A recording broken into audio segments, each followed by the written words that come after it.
Hello guys, welcome back to our channel.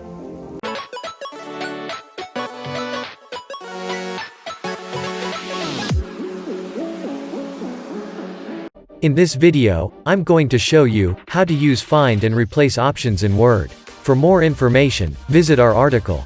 Link provided in the description. Open Word document. You will see Find option on the right top of the window. Select Find option. A sidebar will be opened on the left side of the window. Type on the column and click Enter. Then results are shown for that word. If you want to replace any word in document, click on Replace option, which is on the right top of the window. Then a window will open. Type the word in the first column you want to replace, and type the word in the second column with which word you want to replace. If you want to replace one word, then click on Replace, or you want to replace all the words, then click on Replace All option. That's it. Hope you liked this tutorial. For more information, visit our article. Link provided in the description.